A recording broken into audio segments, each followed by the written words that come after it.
Hello and welcome to China Forum, the leading program for discussing the latest in trends and development in modern Chinese culture, politics, economics, and social issues. My name is Madeline Federley, and I will be your moderator for our program today. Today on China Forum, we will be discussing recent developments in China-Taiwan relations. We are happy to welcome our guest today, Dr. Richard Bush.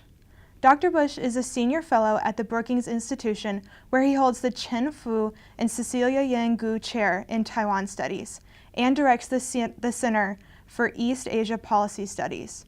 Prior to working at the Brookings Institution, Dr. Bush served with the staff of the House Foreign Affairs Committee, the U.S. Intelligence Community, and the State Department. Dr. Bush has also written extensively on Northeast Asian policy. His books include Uncharted Strait, The Future of China-Taiwan Relations, The Perils of Proximity, China-Japan Security Relations, and Untying the Knot, Making Peace in the Taiwan Strait. Dr. Bush, thank you for being here today. My pleasure.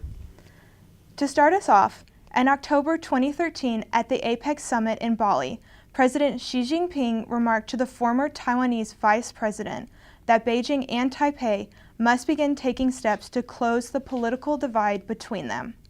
This was the first time President Xi publicly indicated a desire to tackle the cross-strait issue during his tenure.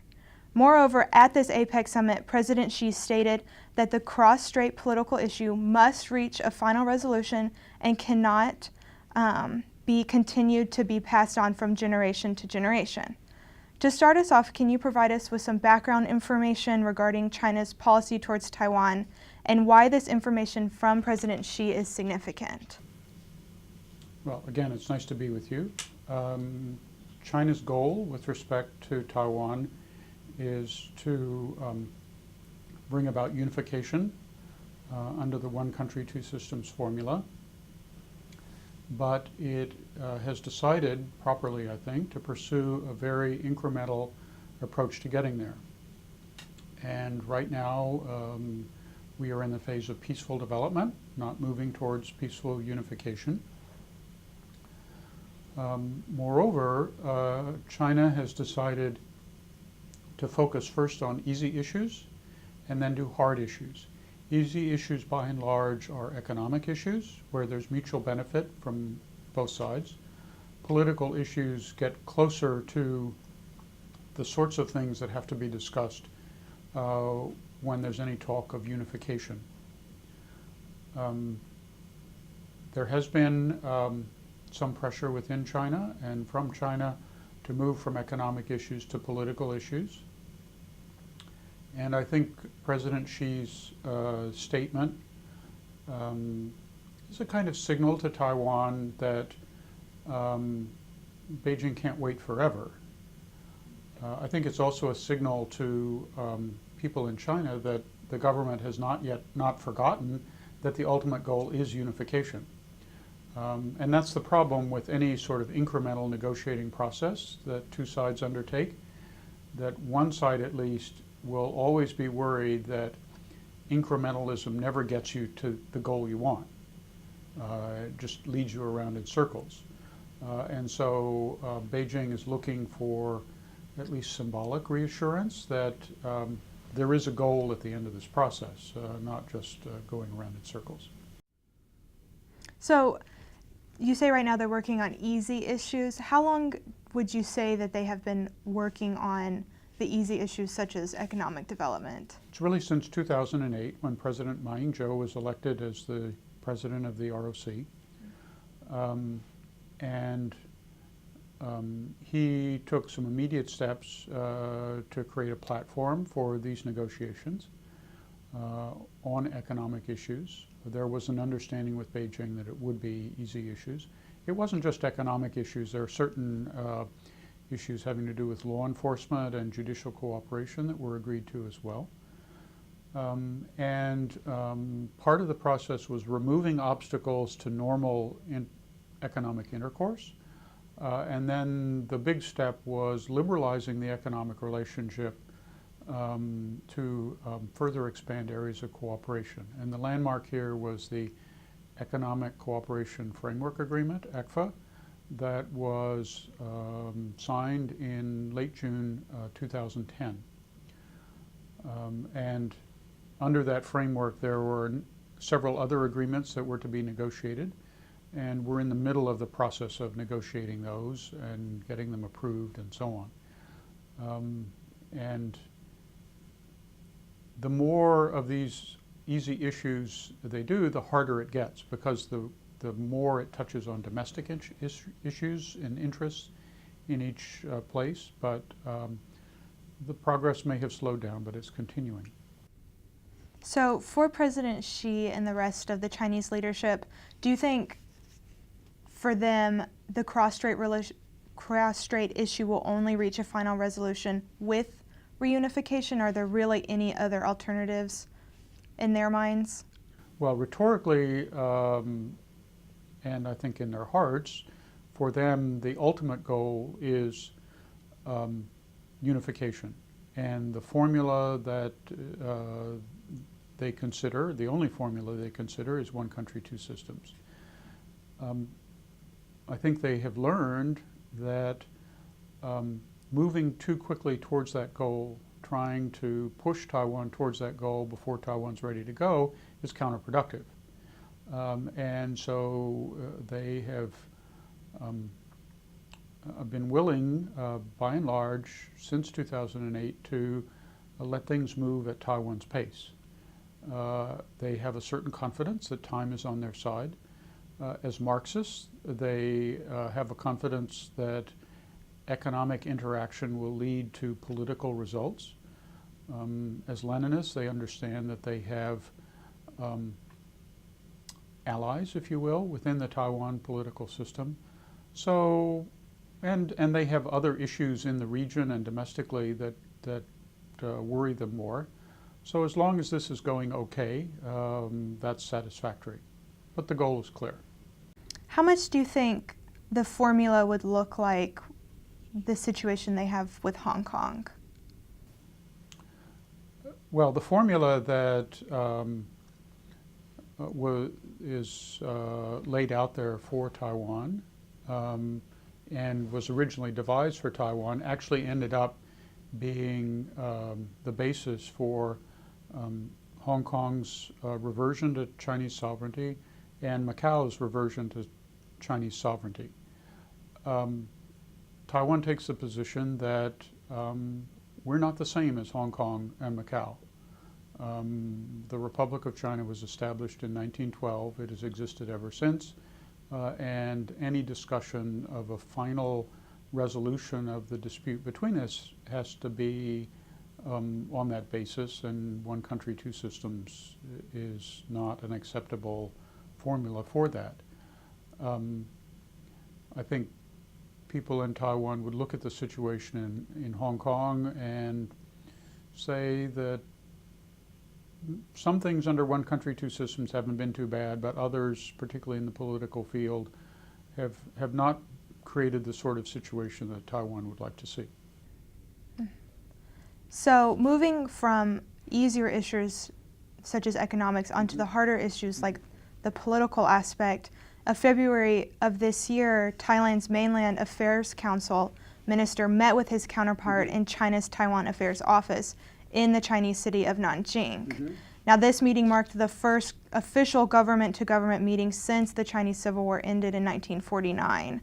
Did this meeting come as a surprise to you?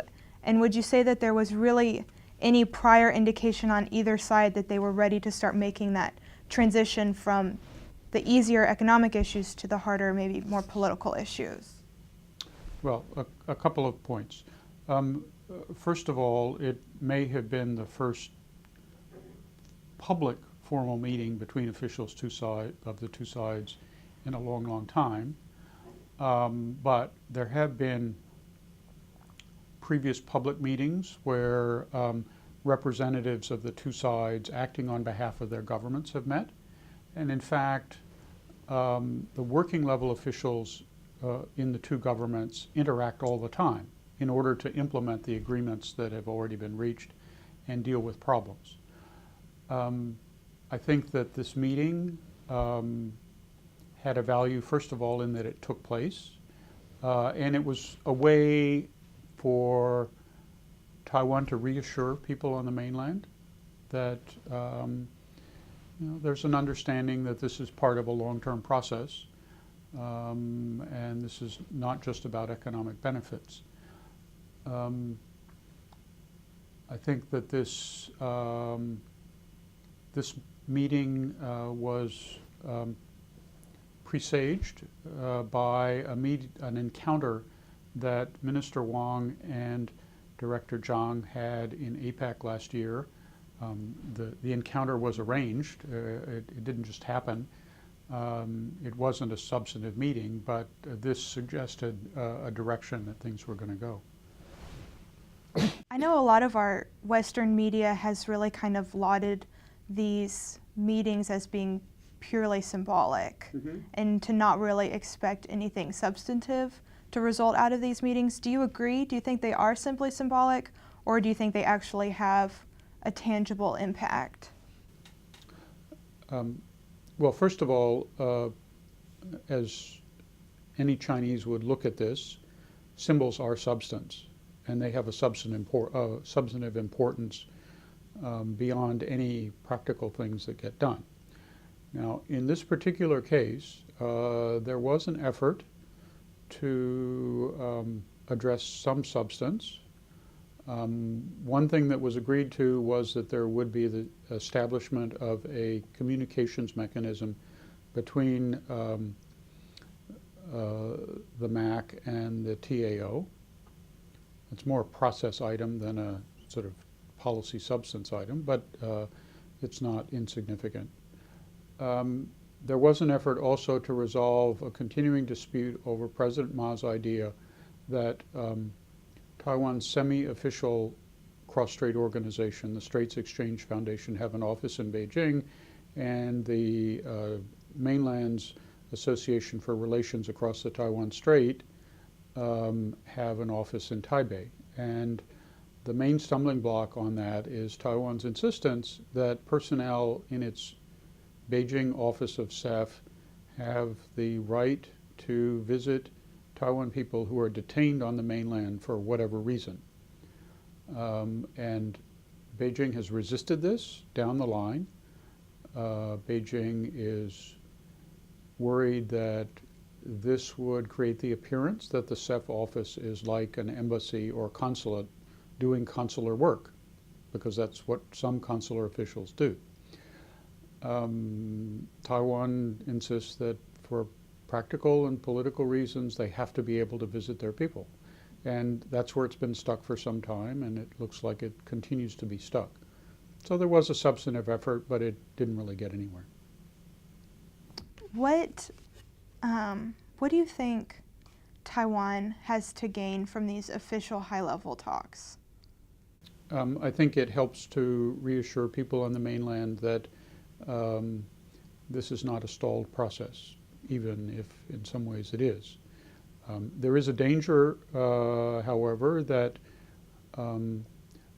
by doing too much of this, that it will create suspicions within Taiwan that the current leadership is in some way selling out Taiwan. So the results of these meetings are looked at very carefully to see if things have happened that shouldn't. And there were already some constraints put on Minister Wang before he even went to Nanjing. Mm-hmm. I know many in Beijing see these political talks as the next step towards the reunification process, like we identified earlier. Are there other motives at play, or is that really the primary motivator behind these talks? There are some issues of importance to Taiwan that may only happen because of political talks that don't really have much to do with unification, but still might take place. So the one that comes to mind is Taiwan's international space. Taiwan wants a much greater role in the international system, both economic and political. And China has taken the position, this is a political issue. We need to have a much better understanding of what one China means. and we can only get that through political talks. So if you're interested in a lot more international space, you have to have political talks. This is a form of leverage that Beijing has over Taipei. But if the political talks could be conducted successfully to both sides' satisfaction, it would start to pave the way, perhaps, to moving towards discussions of resolving the fundamental dispute. So, for the Beijing side, for Xi Jinping, could we really describe this as a balancing act? They're trying to take steps towards the goal of eventual reunification with the one country, two systems formula in mind, but they're having to do it, with the idea of time is on their side. They don't want to push too much. And so, but they also have to balance, Chinese popular sentiment, the international community. So it kind of, to me, seems like it's just a massive balancing act for President Xi Jinping. I think that's right. There are probably other issues on which his balancing act is a lot more difficult. I would say that there's another aspect to the balance, and that is conducting cross-strait relations in a way that creates or that avoids forces coming to power in Taiwan who Beijing would fear would challenge China's fundamental interests. They felt that the Chen Shui-bian administration did make such challenges, and they would like to avoid that if possible. So that's another reason not to push too hard, because it may create vulnerability for the Kuomintang administration. So since Ma Ying-jeou has been president in 2008, we've really seen an improvement in relations. And it appears that both sides are really maintaining to the idea of maintaining the status quo. And that seems to be, helping the relationship improve and move forward. But how sustainable do you really think that system is, and how long can both sides really realistically maintain this status quo? At first, I would say that what they're trying to do is improve the status quo and stabilize the status quo. Status quo is a very squishy term and can mean just about anything people want. But clearly they want to create a more stable situation, avoid something worse from Beijing's point of view. The fact that Ma Ying-jeou accepted the idea of moving from easy to hard,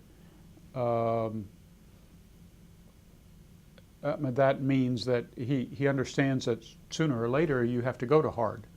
So Taiwan certainly isn't ruling it out. The question is, what are the conditions under which it might occur? Right now, Taiwan public opinion is really against moving towards political issues. And that's a constraint on the leadership. Also, I think there's a conceptual gap between Beijing and Taipei on fundamental political matters that has to be addressed, and that's essentially the Republic of China. Does it exist or doesn't it? And the two views on this are diametrically opposed. Taiwan says it exists, and China essentially says it doesn't. Until Beijing is more creative on that issue, and perhaps more creative on the one country, two systems formula, it's going to be hard, I think, to move forward, move from economic talks to political talks. Now, I think there are a lot of things that can be done in that interim. There are still economic agreements to be done, and they're not going to be easy. The two sides can do a good job of implementing the agreements that they've already reached to create confidence that future agreements are worth negotiating. Things have slowed down, but that's not necessarily a bad thing. We have an election coming up in 2016 that will, I think, test the Taiwan public's happiness with the current situation. So you just said that Taiwanese popular sentiment has been fairly resistant to moving towards these harder issues, like the political issues. Is this ultimately because they don't like the idea of reunifying with the mainland? If you take polls in Taiwan and ask people what's the ultimate outcome you want, the answer unification usually gets less than 10%. I think that is probably just a function of how respondents are defining the term unification. I mean, they probably mean I think it means one country, two systems, which has always been unpopular. If Beijing were to take a more creative approach and adopt a different formula for unification, one that was more accommodating to Taiwan, then you might get a different answer to that polling question. But right now, as the Taiwan public understands the idea of unification, they don't want any part of it. So hypothetically speaking, if China and Taiwan decided tomorrow that they were going to pursue this peaceful reunification, how do you think we as the United States would respond to that? And do we have anything to lose or gain from this peaceful reunification? The position of the United States has long been that we don't take a position on how the two sides should resolve this, that it's up to them to decide it. What we insist on is that it be resolved peacefully. We've also said that we believe that this resolution should be acceptable to the people of Taiwan. That, in a way, is a statement of reality because it's a democratic system. I think that you could have a unification that resulted from Beijing's intimidation. I think that would be unacceptable to us. But there are probably some people in the United States who think it would be a bad thing for Taiwan to unify under any circumstances. I think that's a minority view.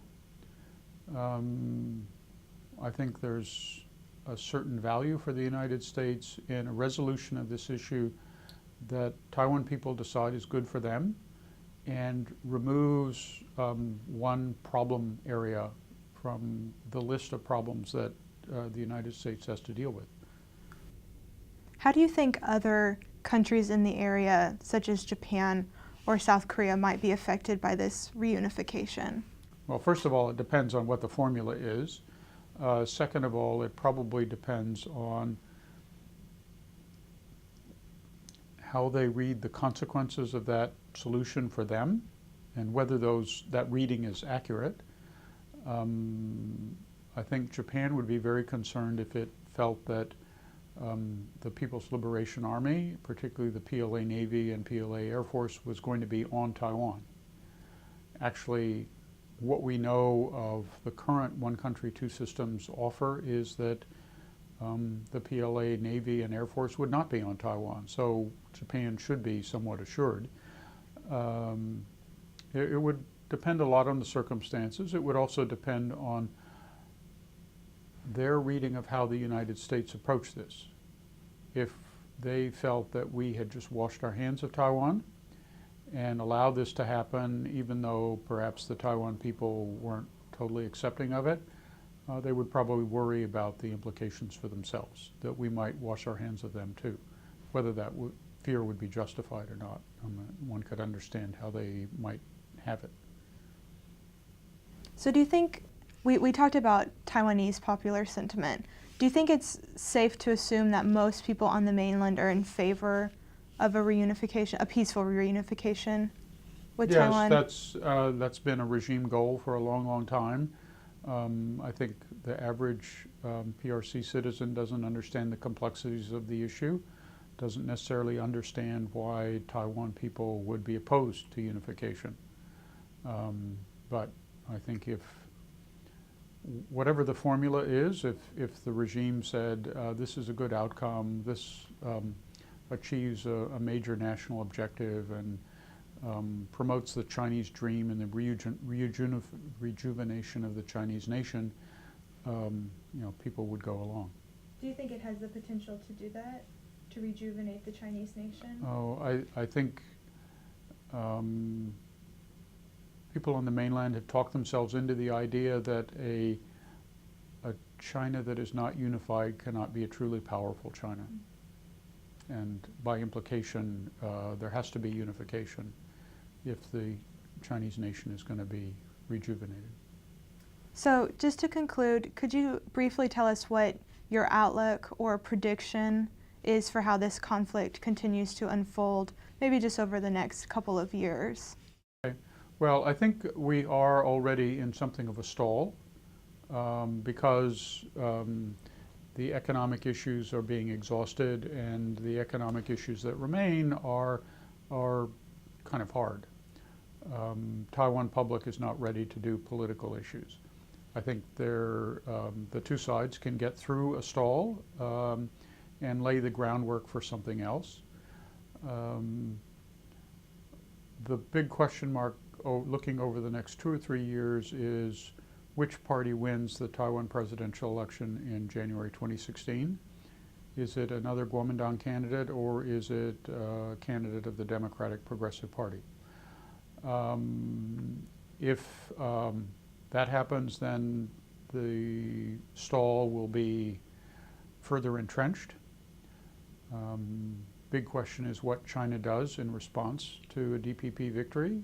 Does it punish Taiwan severely or not so severely? I think ultimately moving forward on this issue beyond where we are today requires some new thinking on the mainland's part on how it can better win the hearts and minds of the Taiwan people. Well, unfortunately, we are out of time today, but I just wanted to thank you again, Sure, Dr. my Bush, pleasure. for joining us and helping us work through this complicated issue. And thank you to all of you who are joining me from home. We'll see you next week on China Forum.